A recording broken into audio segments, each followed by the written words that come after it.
I find that sharing this message is 10% information and 90% repetition.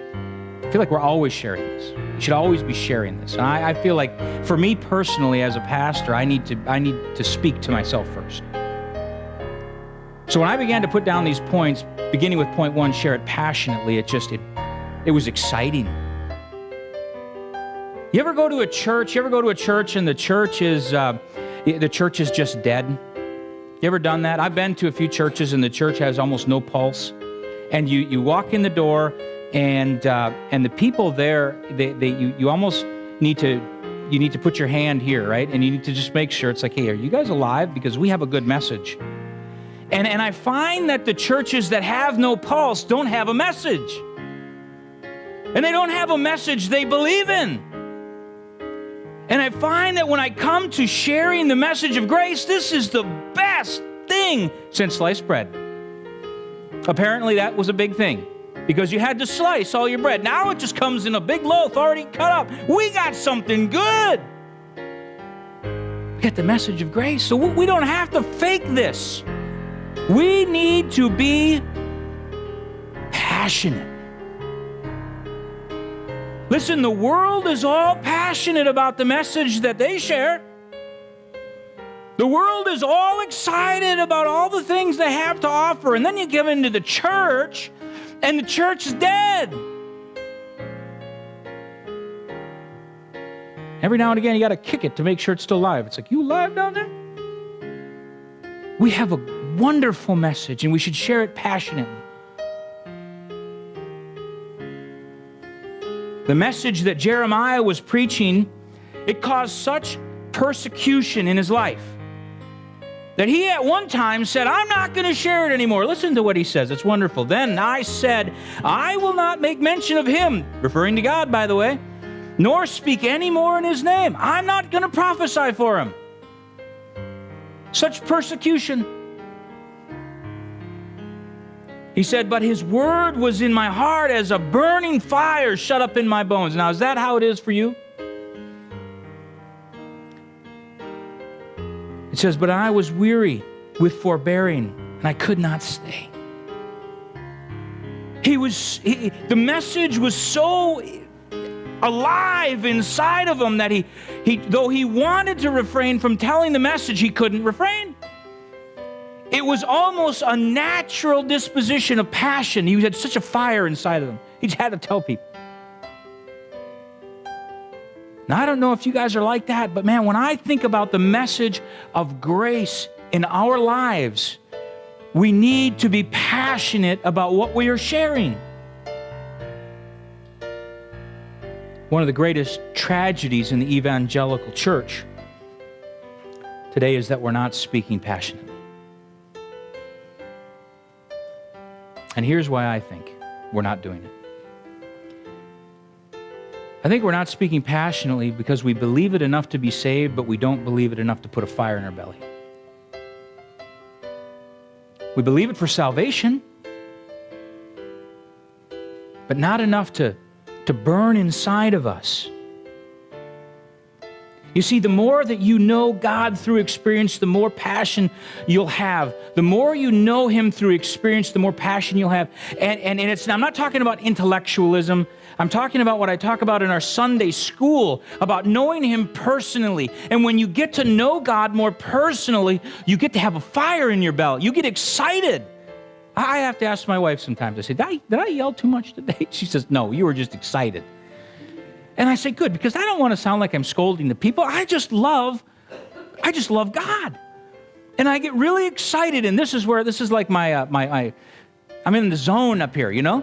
And I just get so excited about God, and we have a wonderful message of grace, and the world shares their message a whole lot more passionately than we're sharing ours, and ours means more. And I say, well, what is wrong with us as a church? Now, I'm not talking you folks per se. I'm talking the church as a whole.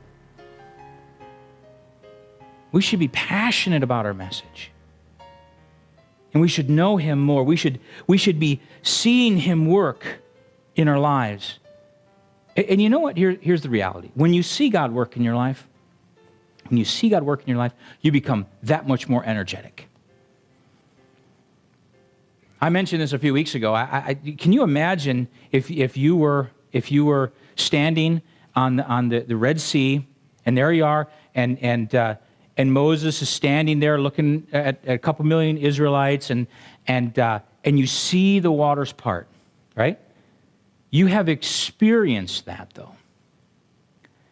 It's not the same if your parents tell you generations later, or your great-great-great-great-great-grandparents. It's passed down. It loses its passion because you haven't experienced it. It's no different. It's no different in the time of Judges. If you go to Judges chapter 2, verse 6 through 7, there was a different experience. Listen to this. And when Joshua had let the people go, the children of Israel went every man unto his inheritance to possess the land. And the people served the Lord. Listen to this. All the days of Joshua and all the days of the elders that outlived Joshua, who had seen all the great works of the Lord. It was no problem serving God. It was no problem having this fire in your belly when you're actually seeing God. The problem is generations later, when you become second and third and fourth and fifth generation Christians. You just serve God because that's what your fathers did. You just serve God because it's better than the alternative. I go to church because if I didn't go to church,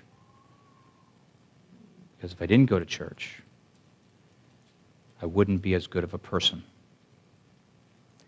And what happens is you lose the passion.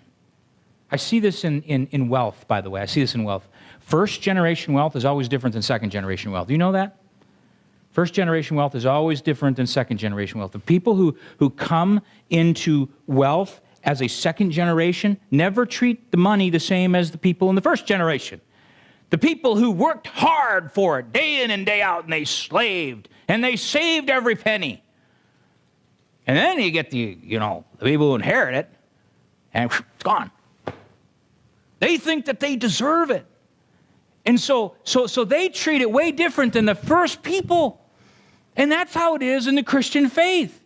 My hope is that what I believe is not, my kids can experience that for themselves, and that they grow and have a passion. And they get excited about God. The very last thing I want is my kids to say, well, my dad was a preacher, so yes, I'll be a preacher. Now, I don't think they'll talk like that. They'd more talk kind of like a Minnesotan accent and say, well, my dad was a preacher. Now, I don't want that. I want them to develop a passion and a love for God. I don't want them to stagnate. I don't want them to be like the generations that were following the elders of Israel. I want them to be like the ones who actually saw the victories. It's a whole different story when you see the victories. When you see God work, it's different than being told how God did work. After the resurrection, there began to arise an internal fire in the disciples. There was a fire in the disciples that didn't exist prior to the resurrection. Now, we think that the disciples were all excited about God prior to the resurrection, but that's just not true. That's just not true. Many of them didn't even believe till after the resurrection, by the way. Now, this is really interesting. When you go over to Luke chapter 24, it says, and it came to pass as he sat at meat with them, he took bread. This is after the resurrection, and broke it. And blessed it and brake and gave it to them, and their eyes were open, and they knew him, and he vanished out of their sight. And they said one to another, did not our hearts burn within us while he talked with us by the way, and while he opened to us the scripture? And there arose up the same hour and returned to Jerusalem, and found the 11 gathered together, and them that were with them, saying, the Lord is risen indeed, and hath appeared to Simon. And they told what things were done in the way. Now they were excited after the resurrection. They realized that there became a fire inside of them. They had passion that they didn't have prior to the resurrection.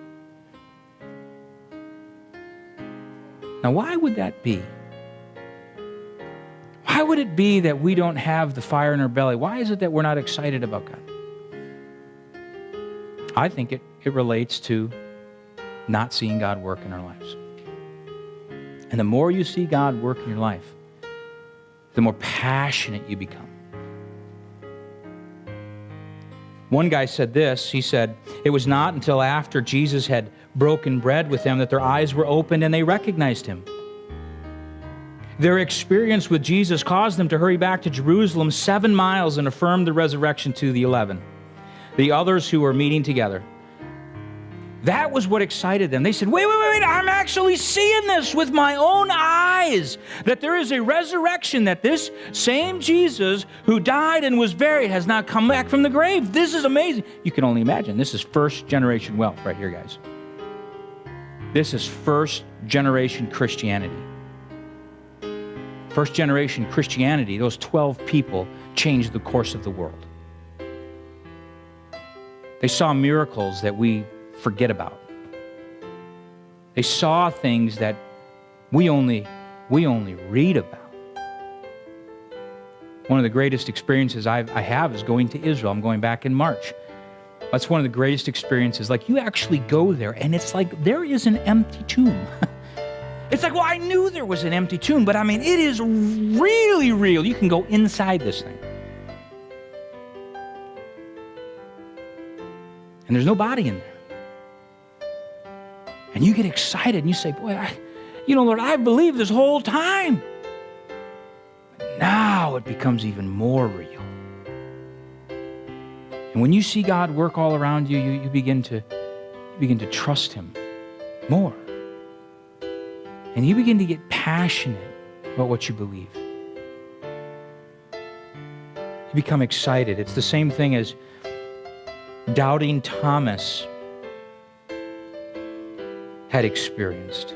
Doubting Thomas in John 20, verse 24, but Thomas, one of the 12 called Didymus, was not with them when Jesus came.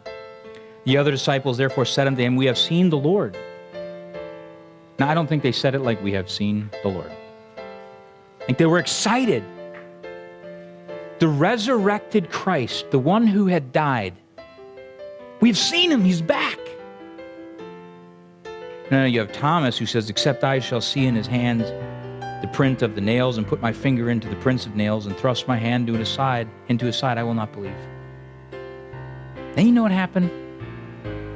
The Lord comes along and he says, Thomas, reach hither thy finger and behold thy hand. Reach hither thy hand and behold thy side. And he says, and be not faithless, but believing. And you know what? Thomas got excited. It changed him because he saw the Messiah, the risen Messiah. When it comes to the message of grace, we have to share it passionately. Friends, we have to know what we know is true.